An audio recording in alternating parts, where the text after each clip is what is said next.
Olá a todos, eu sou Andrei, Scromov de Albuquerque, sou coordenador do Grupo de Estudos de Radiologia Cardiovascular da SPR e estamos iniciando mais um Highlights aqui da SPR, com a presença da doutora Luciana Batista. Muito obrigado pela participação.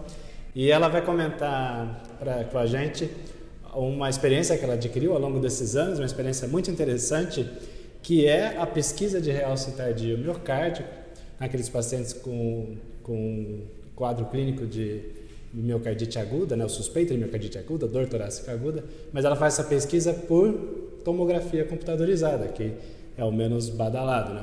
O mais conhecido é o realce tardio por ressonância, que é muito bom, é muito potente, mas a gente sabe que o contexto da ressonância não é tão, a ressonância não é tão difundida, a agenda ela é menos maleável, os exames são mais longos e geralmente a disponibilidade da ressonância não é tanta quanto a da tomografia.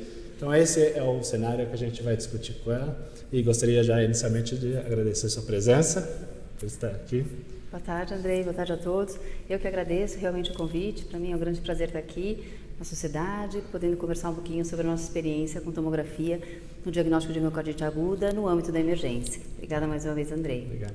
Então explica pra gente assim, qual é o tipo, quando que você usa esse tipo de exame? Quando que você acha que ele é útil e mais adequado?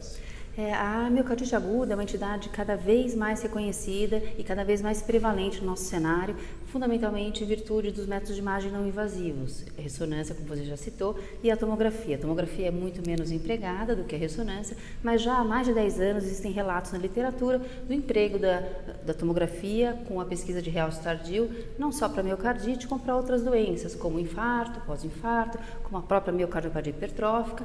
Então, a tomografia tem a capacidade de fazer detecção de padrões de realce que podem inferir uma doença ou outra. E especificamente no caso da miocardite aguda, é muito interessante porque são pacientes que realmente se apresentam no pronto-socorro com dor torácica, pacientes jovens, sem fatores de risco para a doença coronariana, e na estratificação de risco desses pacientes, a grande suspeita é o infarto. Então, será que ele está tendo uma síndrome coronariana aguda, mas ele não tem fatores de risco para a doença arterial coronária? Então, pouco se pensa em miocardite aguda no âmbito da emergência. Até porque esse diagnóstico é muito difícil, como você mesmo já colocou, a ressonância é pouco empregada na emergência, que seria atualmente o melhor método não invasivo para esse diagnóstico. Então, a nossa abordagem já há cerca de 4 anos tem sido, diante de um paciente jovem com baixa probabilidade pré-teste, doença arterial coronariana e na vigência de dor torácica com marcadores de necrose miocárdica positivos, fundamentalmente a troponina elevada, a gente faz angiotomo de coronária para excluir uma doença arterial coronariana obstrutiva e, com o emprego do realce tardio, num único exame, fazer o diagnóstico de miocardite.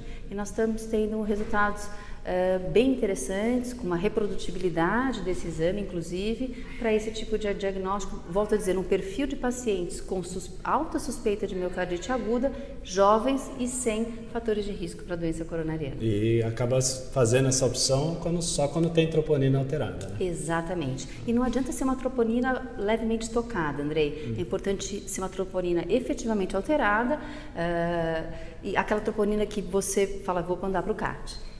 Então, isso porque você tem injúria miocárdica, então a chance de você detectar o realce tardio quando você tem injúria miocárdica através dos marcadores, dentre eles a troponina, é muito maior. É interessante que você consegue avaliar duas condições, né? Seria a doença arterial coronariana, né? Que embora não seja tão prevalente nessa população, pode existir, né? Exatamente. A gente já viu. E a miocardite, que cada vez está mais frequente, né? Exatamente. Num único exame, uma abordagem diretamente do pronto-socorro, a gente faz a exclusão de doença arterial coronariana e estabelece o diagnóstico de miocardite.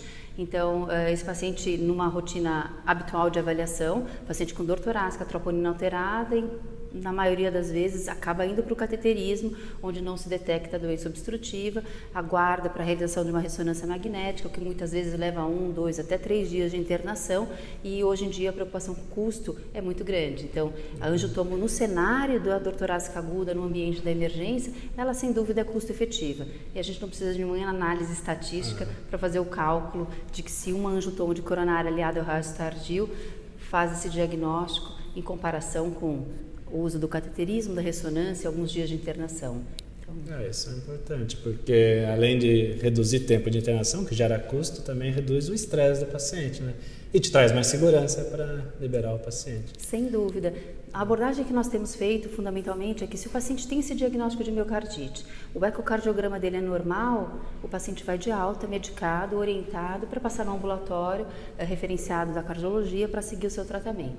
Entretanto, se o paciente tem disfunção caracterizada pelo eco, a gente acaba internando para que ele tenha um tratamento mais efetivo dentro da internação. Agora, para dar certo essa abordagem, você deve ter conversado com os outros médicos da equipe, ter divulgado esse protocolo, porque isso não é algo tão comum ou difundido, né? Sem dúvida, Andrei. Eu acho que esse é o ponto fundamental. Eu acho que todos que querem eventualmente iniciar essa abordagem dentro de um cenário hospitalar, tem que realmente ter uma equipe treinada. E eu tenho a felicidade de trabalhar com alguns cardiologistas que fazem imagem e, além de fazerem imagem, eles trabalham no pronto-socorro e trabalham como hospitalistas dentro do hospital. Então, eles viram a confiabilidade do método, a sua reprodutibilidade e disseminaram essa informação para os demais médicos. Então, eu acho que isso é fundamental, ter o apoio dos médicos solicitantes e a credibilidade deles no método. Tá, muito interessante. E qual que é a diferença de uma aquisição de tomografia para essa que você faz? Tem alguma diferença de tomografia de coronária, né? Perfeito. A angiotomo de coronária, normalmente a gente faz o score de cálcio e faz a sequência, a aquisição da angiotomo de coronária.